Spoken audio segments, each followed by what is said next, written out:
Frankie, for that very gracious introduction. And once again, welcome to everyone who is joining us this evening. Thank you so much for taking the time to, to be with us, to share some virtual space today. And it's truly a pleasure to be here with you all. It's, as Frankie mentioned, it's definitely a joy and a passion of mine to be able to, contribute in any way, shape, or form the experiences and knowledge that I have been thankfully able to acquire along the way with anyone who is able and willing to listen, as you are today. Okay. Just a quick overview of what we'll be discussing today. Of course, you are here for the How to Network Strategically webinar put on by Virtual Collab.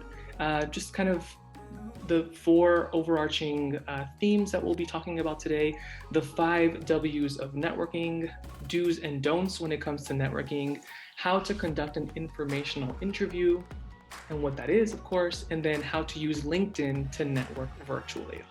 Okay, so I'd love to start us off by asking you a couple of questions. So please get ready to participate. You don't have to say anything. All I'm going to ask you to do is just to type a couple of responses in the chat, if you will. So first question for you all: what word or words come to mind when you think of networking, or when you hear the word networking? I'm curious so far. Another question though, or rather, I'd like you to complete this sentence. Relevant to the first question, as you can see, but complete this sentence for me. Networking is, and some of those responses you already gave are relevant to this, but how about if you haven't had a chance to, chime in, complete this sentence for me in the chat. Networking is what? So let's now, from my point of view, talk about what networking is. I love all the words that you all shared, by the way. And I was actually kind of expecting, some words like maybe awkward, or maybe like mysterious or confusing, which, if that's the case for you, that's perfectly okay. Because honestly, networking is not hard, as you can see here, which we'll talk about.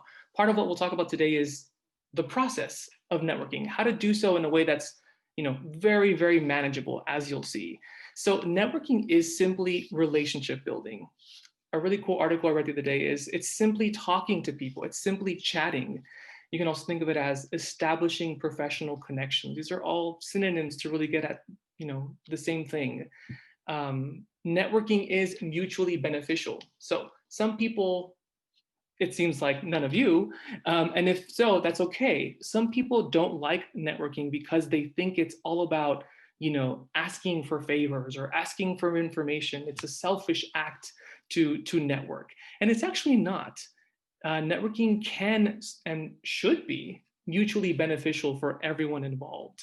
It's perfectly appropriate and acceptable to ask someone for information about their job, their career trajectory, why or what went into deciding on attending that grad school or that college or choosing that major. It's perfectly appropriate to ask about all of those things. It's also perfectly appropriate to ask if there's anything from your end that you can give back to the person you're networking and having a conversation with. So all these are super important. As you can see, all of these are very relevant to what y'all have already mentioned. Networking is certainly interactions, interacting and connecting with other people, right?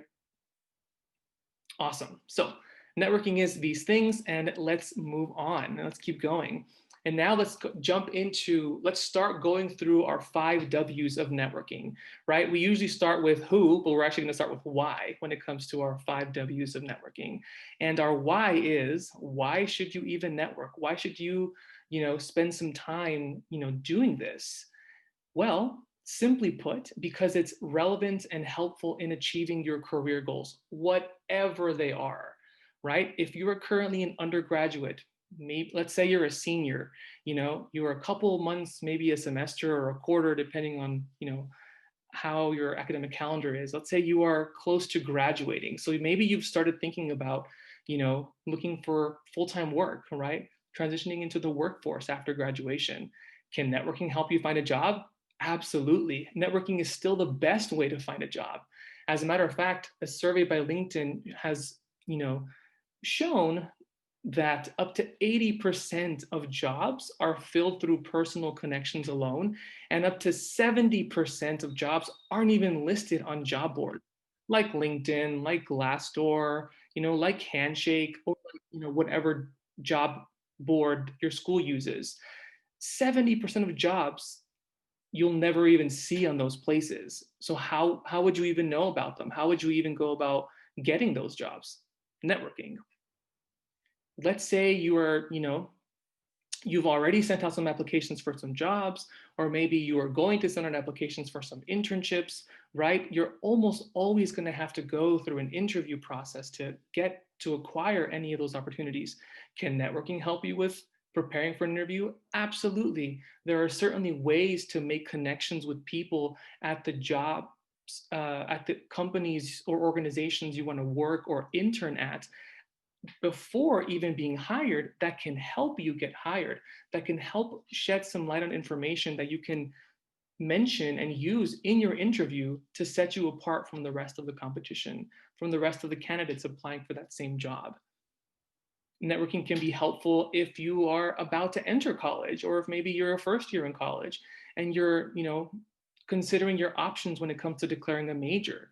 It can be helpful for, even if you're, for example, if we happen to have any high school students with us, it can be helpful for exploring a college or a university, right? Let's see, it can be helpful if you're thinking about going to grad school.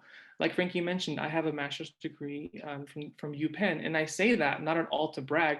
I say that actually because I wish I would have networked and done more research on my grad program before applying and before getting into the program. I did some research, but networking wasn't part of that research, right? Networking can help you find out if a grad program is a good fit for you, and why it is and why it might not be a good fit for you. Networking as a whole can be helpful in, exploring career paths without, making a huge investment on your part to pursue that, right? Going to grad school is a huge investment and when it comes to time, when it comes to, right, emotional energy, when it comes to finances, right? You can absolutely use networking to even discover or whether you need to go to grad school to obtain a specific job or career. Um, it can be very helpful for getting information about an entire industry, right? We all know that tech is a huge, huge industry, right? There are so many different, ways to be in tech that don't always involve things like, software engineering, computer science, which might be the most traditional paths into tech, but you wouldn't know that, right? Unless you network. I think I've sold the importance and the why of networking, at least I hope I have. But a couple other reasons why it's important and necessary to network is, as Frankie mentioned, because it's relevant to entrepreneurship. Some of you might be, budding entrepreneurs, or right, some of you might already be entrepreneurs. You might have a startup that you have started up, or you want to start up, right? Networking is how you can expand your network, generate more business, get new clients, or connect with people who might also be passionate about your product or about your mission. Virtual Collab in and of itself is a venture that was started through networking.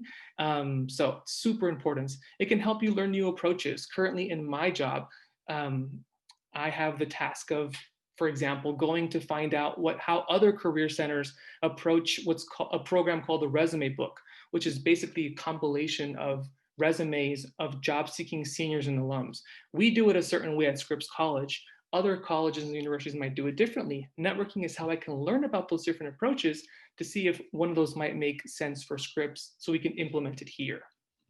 And lastly, you can learn about what the job market is like in a city.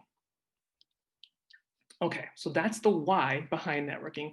Let's move on to the who. Who should you network with? Here is not an exhaustive list necessarily of people who you should think about networking with, but here's a pretty good list to start with. Definitely alumni of whatever institution you're attending, whether that's the biggest state school in your state or the smallest, maybe private liberal arts college, wherever you are. Networking with alumni is always a good idea. And there are a couple ways you can do that, and we'll talk about those towards the end of the presentation today. You might notice that you might know some of these people already. You might know an alum of your college or university from some event you went to. You might know a professor because of course you're in their class. And why do I mention that? I mention that because you actually already have a network that you might be tapped into that you don't realize. And maybe now is the time to tap into that network even more, right? So maybe there's this professor who teaches this subject or who has this career trajectory you're super enthused about. Ask them, think about approaching them to ask questions about how it is that they became a professor in the subject that they did, right? That might glean some really interesting insights that might be relevant for your career. Think about connecting with, staff at the places that you have worked or interned at previously or currently, past and present supervisors, whether that be for volunteer opportunities or internships. They have a story, they have a career path. You can definitely ask them about it if something about it interests you. You can absolutely ask friends or peers. You can ask Virtual Collab. We are a group of friends and peers of yours. So don't be shy. Ask away if there's something about us you want to learn more about. That might be helpful for you to know. And family. Family can definitely be a great source of networking. Aunts, uncles, tios, tias, primos, from wherever, you have a network already. It's just a matter of getting tapped into it. Okay, the next W, what? What topics can you ask about or discuss when networking? Again, not an exhaustive list, but a pretty thorough list, I would say. Well, these are some of the topics you can ask about. And I've kind of mentioned this already, so I'll just kind of talk through it a little bit and we can make this presentation available to you afterward. I probably should have said that earlier. But you can always ask about a person's overall career path. Why did you decide to get into career services? How did you come to that decision? What's next for you? Why did you decide to go to grad school? Why did you decide to go to grad school in Philadelphia as opposed to a program closer to home? What do you like about your employer and your place of work? What don't you like about it? Can you tell me about how you got into your industry and some advice that you would give for someone who wants to get into your industry? Can you tell me about what it's like to work in, LA as opposed to, I don't know, rural Arkansas, right? You can get very different answers as you might imagine. General career advice for someone like yourself.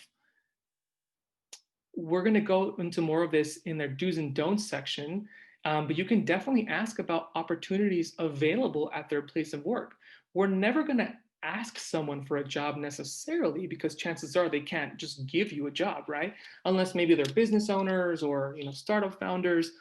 And for the most part, it's not proper etiquette to just ask someone for a job after you have a conversation with them. But you can definitely ask, excuse me, are you aware of any opportunities that you think might be a fit for me that I should look into? In that question, you're only asking for information. You're not asking for an actual job. So that's a really good, question that you can ask in some of these networking conversations we'll talk more about. Information and resources. Hey, what resources did you look into for your job or internship search? Which do you think which I should look into? What would you recommend to me? Are there any, professional associations I should tap into that might be helpful for me in breaking into your industry? Excuse me. Just some examples of questions you can ask on these topics. All right, we're almost through the 5 W's of networking. The next one being when. When should you network? Right? We've mentioned that networking is in why should you network? To help you achieve your career goals. We are, all in different stages of our careers. And I would say at any point in your career is a good time to network according to your goals though, right? The topic of our presentation today is how to network strategically, right? When we think of strategy, we think of intentionality. We think of thoughtfulness, right? So we shouldn't network just to network. There should be a goal behind your networking. Is your goal to discover some new jobs or internships or companies to potentially apply to? Is your goal to discover an industry or an occupation you weren't familiar with? Definitely take some time to think about that before you actually go out and start networking and finding people to network with. I've combined where should you network on this slide. Some places to network. Of course, everything is virtual now, but hey, a lot of these things, if not all of them, have also now gone virtually. Have also now gone virtual. So, you can network at professional development opportunities like conferences. You can certainly network at and with regional and national academic and professional associations. And you can do a Google search to find out what those might be, or you might come across those in, whatever literature you have to read as part of your major or, course of study. I've listed a couple of them here. Hey, Virtual Collab is in here, because of course you can certainly network with any of us. We encourage you to. That's kind of the whole point of it. APS is another, association you can network with. NLPA is the National Latinx Psychological Association. I think that one's a national organization, but there's also the APA, the American Psychological Association. There's Prospanica, which is the Association of Hispanic MBAs and Business Professionals. These are just a couple of examples. There is a professional association for just about any career in any profession you can think of. You just have to look for them. And most of those, if not, well, most of those put on conferences, some of which are currently free in this time of virtual existing. Yeah, so think about networking at those places. You can network at your university with people in your class, with people in class years above yours or before yours, above, before, one of those. You can network with people in extracurricular activities such as clubs and organizations and leadership. All those are great places to network with folks. Again, according to your goals. And of course, kind of how we mentioned already, at your job or internship site. Awesome. So now let's transition into some networking do's and don'ts. So what should you do when it comes to networking if you're ready to network? You should always prepare to have a networking conversation with someone. You never want to just set up a conversation with someone or walk into a conversation with someone not having done some research on the person, on their place of work, on their background, because that doesn't look good. And it's not going to lead to a very fruitful conversation. Might lead to kind of an awkward conversation, actually, I would say. So always prepare for a networking conversation or interaction by doing your research on the person, by looking them up on LinkedIn or Google or their company's website, and think about at least answering the questions: where do they currently work? / what do they do currently, professionally? And where have they worked previously? LinkedIn is a great way to find, both of that information on both of those things. And we'll talk about LinkedIn a little bit also later. You always want to develop a list of thoughtful questions to ask the person. And these questions should be informed, again, by your goals, but also by the answer to the question: what do you want to learn from this individual? / what help do you want to receive from this individual and from this conversation? Okay, and we'll go into more details about that in a little bit when we talk about the process for networking. So networking don'ts. The flip side of the do's, of course: don't show up to a conversation without asking thoughtful questions, and do not show up to a conversation to ask questions you should already know the answer to. You don't want to go up to, the top expert in economics and ask, so what do you do, right? Or, so what's your research about, right? There's some information about a person you can glean from some of the sources we've already mentioned, LinkedIn, things like that. You want to be able to ask questions that you can't find the answers to just from a Google or a LinkedIn search. You don't want to just ask the person for a job ever, like we mentioned, unless there is actually the possibility that they can give you a job because they are the founder of a company, because they're senior enough in the company, and because you have a good enough relationship with, which doesn't typically happen until you're a little bit further on in your career.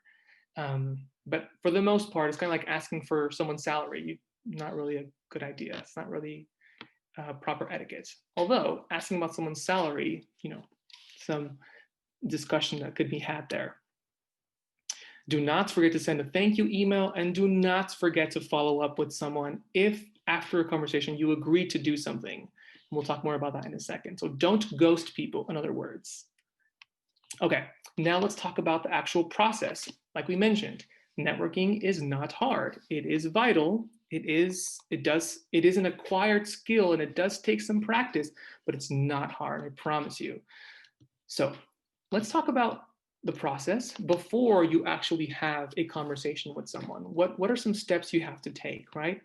So we'll talk about in a moment how to find people, but let's say you have found some people or a person you want to network with, right? You're going to connect with them via a LinkedIn message or via email if you have access to someone's email. And you're going to request an informational interview, which is just a fancy name for a discussion to network, to learn, to get information out of someone and to offer whatever information or help you can provide. So it's just a networking conversation, we can also call it. But in career services, it's known as an informational interview, just a conversation with someone for networking purposes. So you're going to research the person. That probably should have come first. You should research them before you reach out. That order makes more sense. So pretend those are flipped. How are you going to do that? Read their LinkedIn thoroughly, especially if you're maybe a sophomore or a junior looking for a summer internship, right? Look at the experience section of someone's LinkedIn, and we'll go through that in a moment. See what they did during their summers in college to see if those may be places you want to look at and you might want to apply for internships at. That's what that second bullet point in that section is about. Check out the LinkedIn page of their employer. You might discover a cool company or organization that you didn't know of before and which now you might want to look into as well. After you do your research on the person, right, according to your goals and what you want to get out of a conversation with someone, develop thoughtful questions. And here are kind of some categories of questions. We've talked about them, some other topics, but here is a way of thinking through your questions in regards to those topics. Excuse me. Think about questions whose answers will help you decide if a job or an industry is a good fit for you. And what might that look like?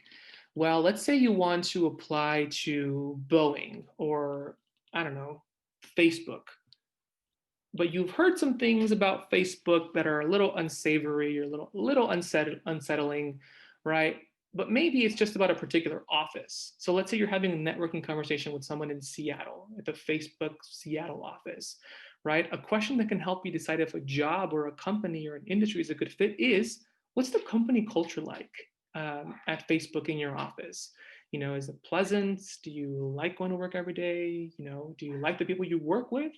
As you might imagine, those answers can be pretty helpful in determining whether you want to apply there or pursue an opportunity there. Think about questions that help you decide if a company or a grad school is a fit for you. Like I mentioned, there's an endless, not really, but there are so many options when it comes to grad school. Different disciplines, different degree types, different tracks.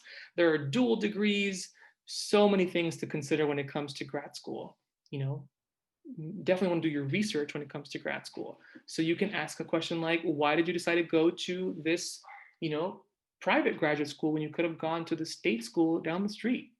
Very, very important question. Answers could have a lot of impact on, on your decision making. And you want to develop questions that will lead to further actions.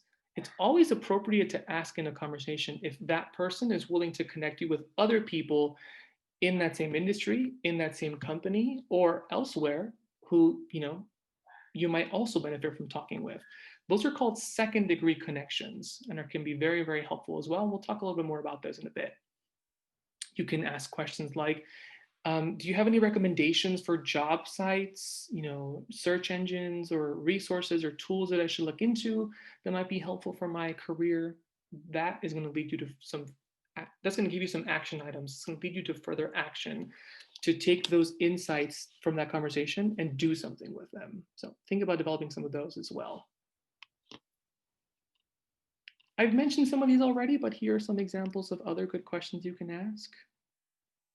Some that I haven't mentioned include things like, what is the work-life balance like for people in your industry, in your role?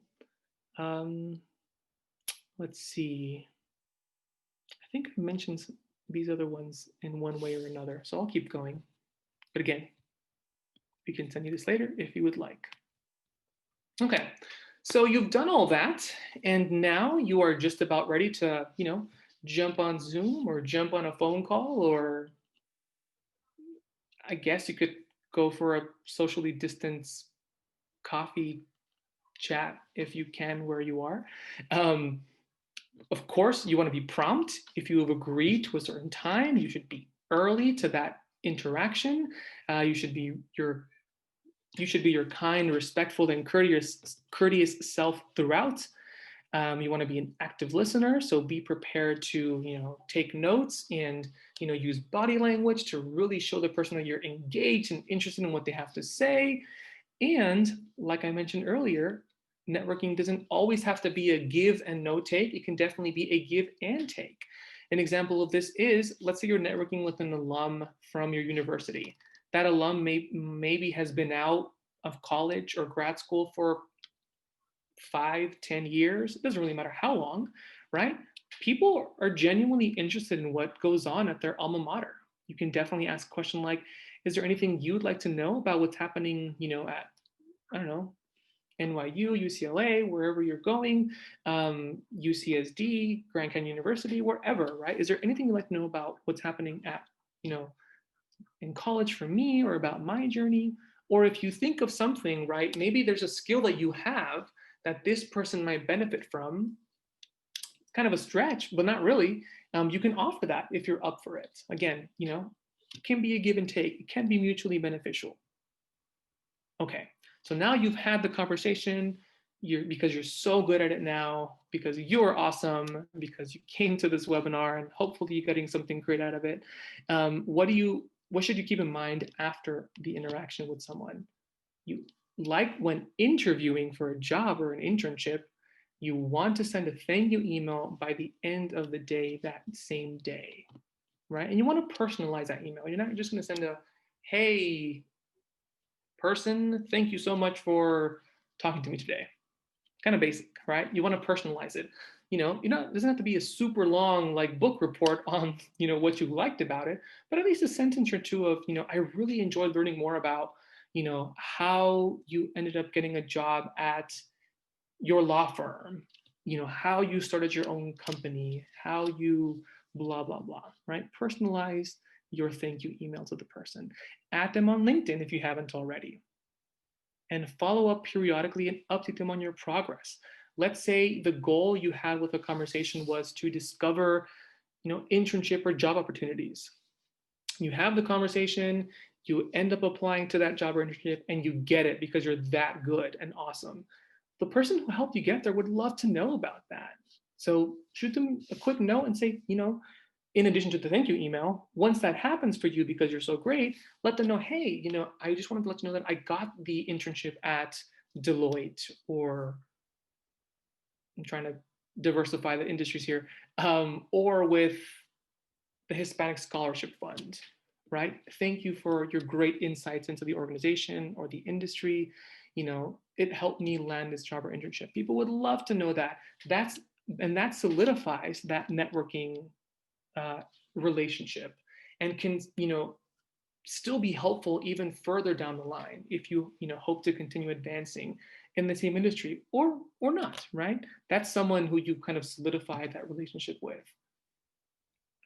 And like I mentioned earlier, do not ghost people. If you agree to do something like reach out to a colleague of theirs, or apply to a job they suggested, any agreements on follow-up tasks were made, follow through with them and update the person that you chatted with.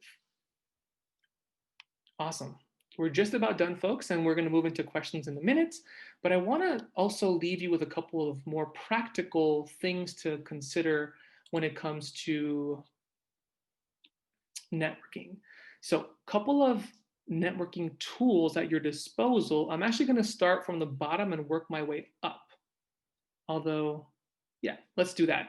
So I mentioned earlier about second degree connections. What does that mean? Again, these are connections with people that you haven't met yet, but who you can meet or get connected to through someone else, right?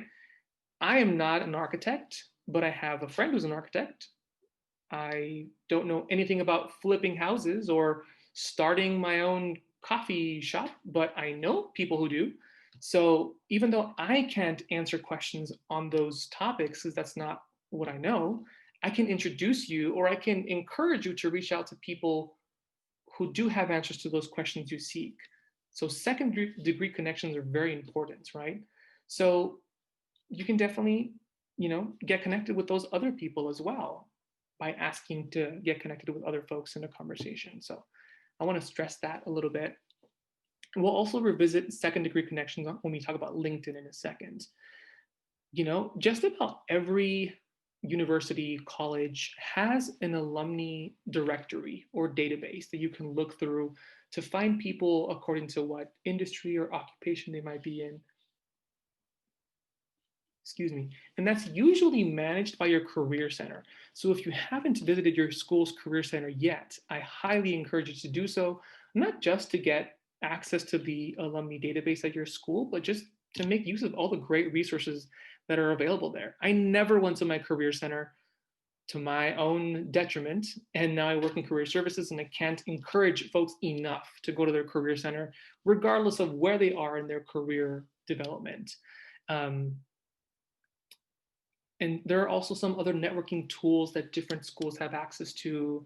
I don't know if this rings a bell for anyone or this sparks anything in anyone, but there's a pretty not up and coming, it's a pretty great platform called People Grove. It's called different things at different schools. Not all schools have it, but it's a tool separate from their alumni database, but which serves the same purpose of kind of building an online, community for current students to interact with alumni and to establish mentoring relationships and great stuff like that. So if the name People Grove rings a bell for anyone, take a look at that or ask your career center about, tools that might be available for networking at your school. So I also want to talk about LinkedIn. I'm going to show you some just very quick and easy ways that you can use LinkedIn to find people who you might want to interact with. Can I get or anyone really, to let me know if they can see LinkedIn? Yes. Perfect. Thank you. So we're on LinkedIn. And if you're not familiar with LinkedIn, LinkedIn is a professional networking site. It's not at all something that's mandatory to have, of course. It's a networking platform like any other. It's optional, but it can be very, very helpful and important for your career development. So if you don't have one, I encourage you to think about creating one. If you have one and want some support with filling it out, I'm always happy to do so. And we might talk about it, more directly in a webinar in the future. So I'm going to put that out there. Okay, I want to talk about the 2 ways that you can use LinkedIn to find people to network with. The first way is by looking up your school's LinkedIn page. So I'm going to go with my alma mater, UCLA. Here's UCLA.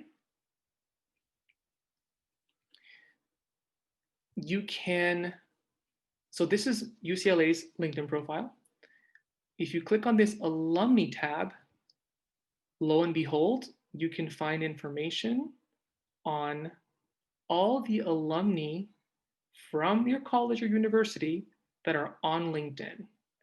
Here's a breakdown of where they work, where they live. Let's see. I think you can also find a breakdown of what industry they're in here, unless they removed that feature. It looks like they did, but not to worry. There's another way we can search for folks in that way. If you're wondering what alumni from your institution have gone on to work for, I don't know, SpaceX, you can look up SpaceX here, hit enter, and boom, here are all the alumni from UCLA who are on LinkedIn who are working at SpaceX. You can see what they do. If their job title sounds interesting enough, you can click on their profile. I'm going to click on Taylor's profile. You can read up on what it is that they do. what it is that they did previously, and if anything about that prompts, interests you enough to have a conversation with them, you can add them on LinkedIn by clicking connect and asking for that time on their schedule. And I'm not going to talk about what can go into that email now, but it's, we can certainly in the future. I can even provide a template for that if you'd like for me to make that available.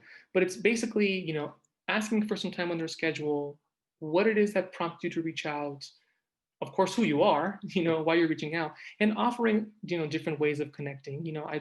If you have 20, 25 minutes to spare, I'd love to, chat with you through any means that you would like, phone, email, Zoom, Blue Jeans, if you use that.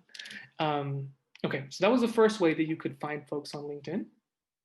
The other way is by using LinkedIn's people search feature. And to do that, all you do is click on the search bar up here on the left-hand side. You're just gonna hit enter, actually.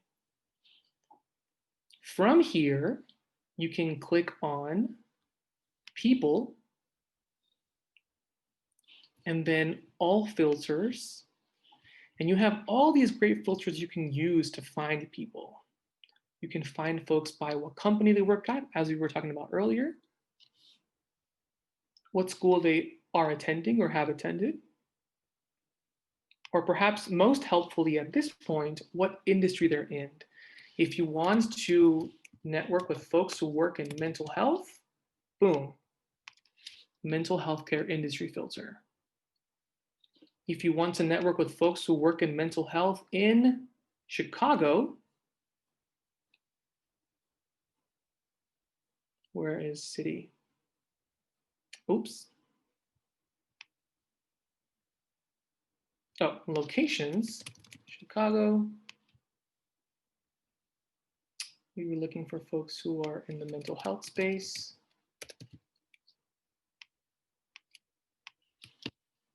Boom, 11,000 results. And you can look for folks that way. If you're wondering who out there is a, I don't know, let's say financial planner or what have you, you can type in that financial planner in title and see folks who have that title on their LinkedIn.